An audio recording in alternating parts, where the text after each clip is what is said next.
ஒரு மனிதர் அல்லாஹ்வை தனிமையில் ஞாபகப்படுத்தி கண்ணீர் வடித்து அழுதார்.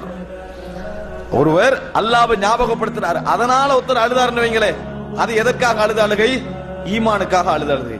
பாவங்களை நினைக்கிறாரு, நினைக்கின்ற பொழுது நரகம் அவருக்கு ஞாபகம் வருகிறது, நரகத்தை நினைத்து கண்ணீர் வடிக்கிறார், அது அழுகை.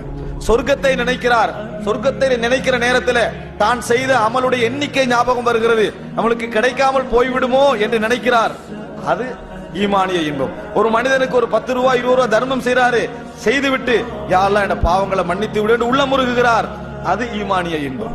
மனைவி குடும்பம் என்று வருகின்ற பொழுது ஏற்படுகின்ற துன்பங்களின் பொழுது தன் வாழ்க்கையை கட்டுப்படுத்தி வாய்களை கட்டுப்படுத்தி முறையாக என்ன செய்கிறார்?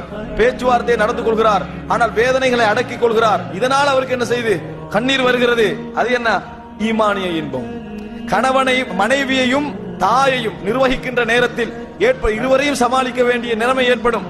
அப்படி நேரத்தில் தான் இடையில் அகப்பட்டு என்ன செய்வாரு? வேதனைக்குரிய மனிதராக மாறிக்கொண்டிருப்பார். 2 பேரையும் காயப்படுத்த மாட்டாரு.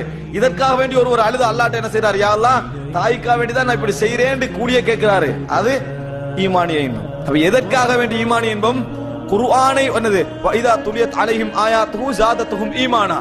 குர்ஆன் ஓதப்பட்டா அதற்காக வேண்டி ஈமான் அதிகரிக்கிறது, இது ஈமானிய இன்பம். இது என்ன செய்ய வேண்டும்? நல்ல முறையிலே நாங்கள் புரிந்து கொள்ள வேண்டும். ஈமானிய அடையாளங்களுக்காக ஏற்படக்கூடிய கண்ணீர்.